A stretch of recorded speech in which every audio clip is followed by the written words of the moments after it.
and we're gonna do some mail time. Go over a couple things. A lot of buying and selling that I do is on eBay. We're gonna go over a few things in this video. First of all, fake cards that I had received in an order. One was mixed, and then one was intentionally fake because there were a couple of cards in that order that I saw were cards I actually own. We could do a little bit of a comparison. They come from sources that sometimes are not very honest. This person, thankfully on eBay, right, they said these cards are faked in the description. You know, the only purpose, I guess, is if you have kids who really just want to play without sleeves, look at cards, and you have some value for the collectible side of the game, and you don't want them to ruin actual cards.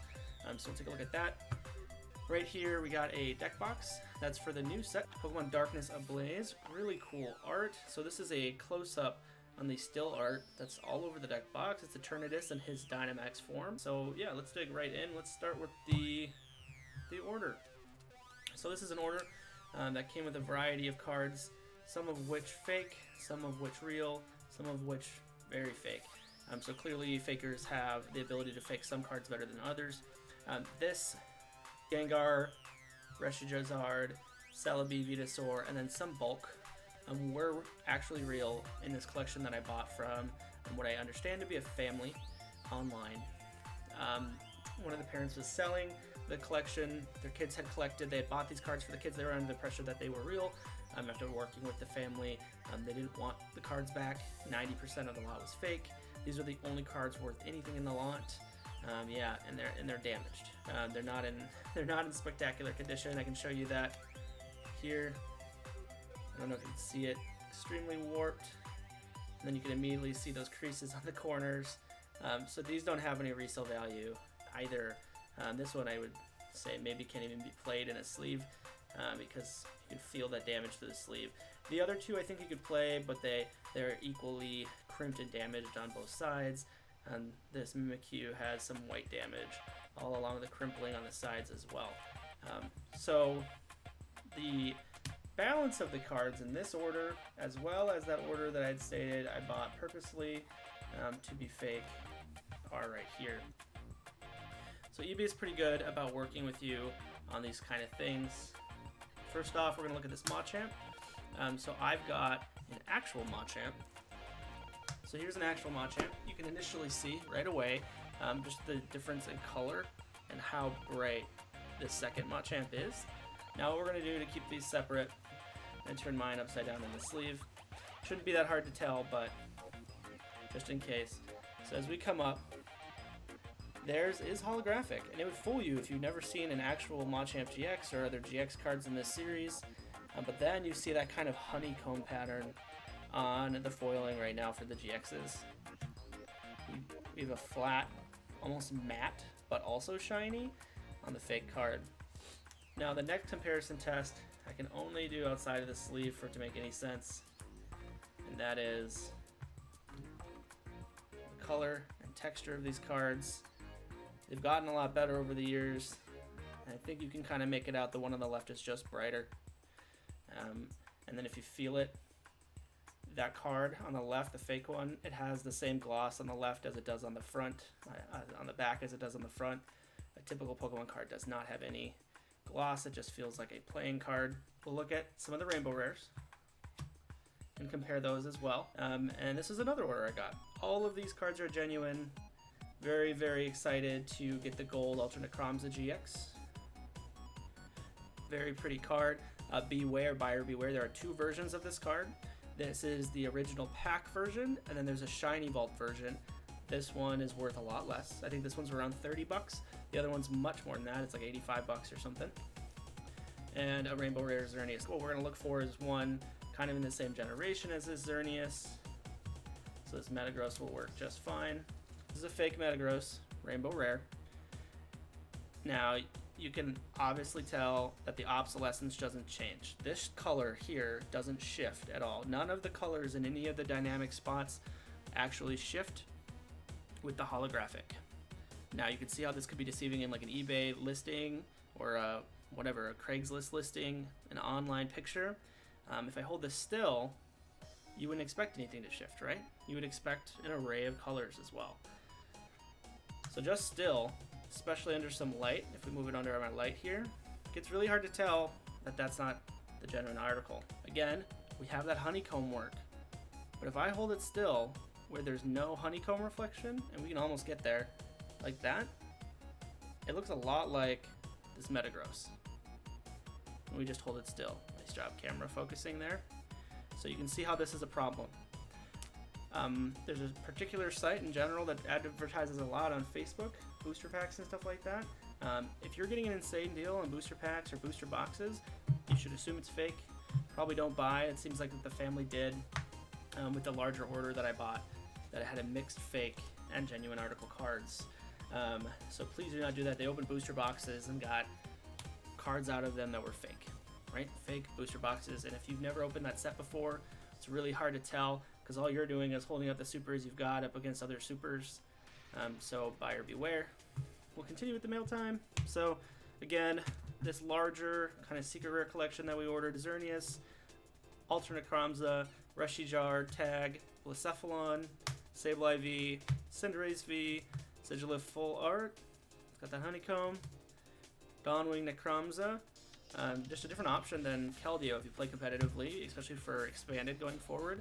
And a gold electromagnetic radar. Now the key for eBay and other auction sites for me, there are certain days that are better than others, but you watch the ending soonest and you make bids in the last second to see what kind of a good deal you can get. Obviously there are people who don't want to go through the trouble of bulking these out to like Cool Stuff Inc. or Card Kingdom, Troll and Toad, and they just want to sell them quickly. So I want to say we got this lot for around $35, which is about the value of this Necromza. So the rest of it, they're worth, $1 to $2 bulk. The gold one's probably worth $5, and the Xerneas is probably worth like $10 bulk and more if we take the time to sell these individually. So yes, you can make some money doing this. You're not going to make a living unless you have high volume like a card store with a discount to distributors, but it's still really nice. This helps pay for the hobby, and it kind of keeps me going. I also just really enjoy it. I like selling on eBay, buying and selling, and doing well there. So looking into the new deck box we got. So in this, we have two lots. This Rayquaza actually came separately. I'm buying these a lot. So this is going to be a collectible card. This one is pretty minty, which is really nice. They bulked for like $13 at one point. I'm sure that will go down as the market sells into the current situation we're in 2020. But this card's very collectible centric. Top half of Lugia. This was a separate buy as well. This is a Heart Gold generation card, Heart Gold Soul Silver base set, and it's in pretty nice condition. I'd say light play. We got that scuff in the bottom left corner and a small scuff on the top right side. Charizard, an M Charizard EX. Now I would be careful with this set in particular. Evolutions, XY evolutions, XY generations kind of deals. They are very easy to fake and very hard to tell. I actually had to get out a genuine article that I pulled from a pack to make sure this one wasn't fake when I received it in the mail. They're extremely glossy, zero texture on any of these, but there is some foiling that you can check on these cards. Also, again, with the back, feels like a playing card, and it has the right hue of the genuine article. And then the rest of this, we had a Guardian lot that we pulled up too. This was nice. I got this for the price of one full art. So it's kind of like we got the thrown in one, and I actually just want this for my expanded collection. I think this deck continues to be decent and expanded, especially just to cancel out which I think it will, ADP will pop off in the expanded format in 2021. So that's nice to have. And then the rest of this is a lot outside of the Jolteon, which we got earlier with that family lot with the fake cards. So the Jolteon EX actually in the pack was legit. This card can see play with Flash Ray. Flash Ray is a good walling attack in some of the yellow decks like Electros if you're trying that and expanded. This is the bundle that we got online. Brion GX, decent card in general. High collector's value typically, but just for the Rainbow Hyper Rare one, this was kind of a throw-in the set. It's bulk rares for $1. We really bought this set for this Gardevoir level X. Now, the listing said that this set had used cards. It had an image of the Gardevoir online, but we're still taking a risk. This card in light play to near mint goes for about $20, It's a really cool collectible from an amazing classic format. This is from the deck GG, or Gardevoir Gallade. As you can see, the front looks pretty good. A lot of what matters in old cards too is if you look at that holo, are there a lot of scratches on it? Was it rubbed around on any surfaces in a bulk box? This one's pretty dang good. The backside, it does show some play. Very light wear on the corners there, and then it's just got this nick, unfortunately, on that top right corner. So that's the biggest nick that we have on the card. I would say light play. Very nice card. Paid about $28, $30, something like that for this lot. So it was all worth it for the Gardevoir. We took a shot at it and we got it. Porygon Z, the Install Learning Overload card. This is when technical machines entered the TCG for a short time during the Diamond Pearl Platinum era. It's a promo. It's worth a couple. Kangaskhan GX, kind of bulk. Meganium Prime is a very cool card. This one shows some wear for sure. This was played with. It's got some play. So this is definitely a moderate play card. This Dialga Level X is a very cool card that's collectible and actually worth something, but it is damaged. I don't know if you can see it. It's got a crease right there, so that's unfortunate. And actually that crease is reminiscent of a pack crease to me. Oh, it's very, very heavy on the backside. So this is a damaged card. Maybe $1. No one's going to want to buy it. Arceus. This is a very fun deck in the Platinum era. You can build an unlimited deck with it too, technically. Ripple Swell says if you have 6 Arceus in play, you can just attach 6 basic energy to the field. So it's a very interesting attack. And depending on the format rules you're playing in, attack first or second, that has varied with that card because I think it went over 2 of them. During that time, we were changing rule sets. Torterra Level X, not worth a lot because it's the promo version. Like a lot of the cards in these lots you'll find. And then, geez, just heavy play. Very heavy play. I wouldn't say it's damaged. And the front actually looks pretty good. Not a lot of scratch wear on that holo. Last but not least, Empoleon Level X. Again, it's a 10 promo, so it's not worth a lot.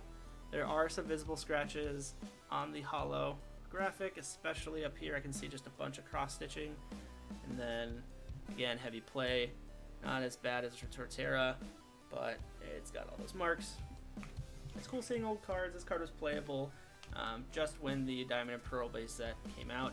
And the last thing I wanted to do was a quick rip test. So we're going to take one of these fakes, one of them that I don't expect to ever be able to show an actual duplicate of. And yeah, we're going to rip it in half and see what it looks like on the inside. We're going to pick this Nanu.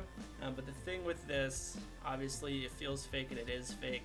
It's missing a third layer in the card. So if we can get past the sticker, it's really hard to rip past this sticker. There we go, you can hear it pop. And peel down, we see 2 layers. We see, I guess technically 3. The blue cardboard here that has a white front, the white fronted cardboard, and then the sticker that is on the white fronted cardboard. We're going to take a look at one of these cards. So this is a heavy play Torterra, and we're just going to rip it up.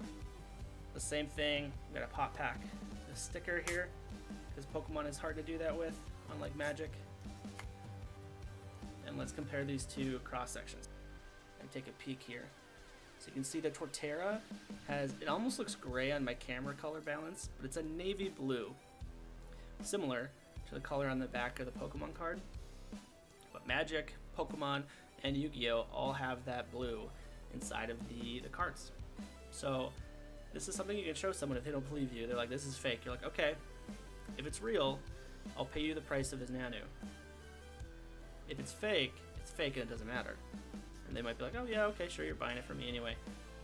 And you rip it in half. And then go grab one of your cards, and it could be bulk, and rip it in half and show them. If they don't believe you, tell them they can pay for some bulk, $1 EX or something from you, and you'll rip the EX to show them it's the same for basic Pokemon cards and EX Level X Pokemon cards, just like this Torterra. So that's it. Thanks for tuning in. Click like if you want to support the channel. Subscribe to get more of our content. Follow us on twitch.tv/FrozenDookie to catch us live. And all of this information will be in the description. Thanks for watching. We'll see you next time.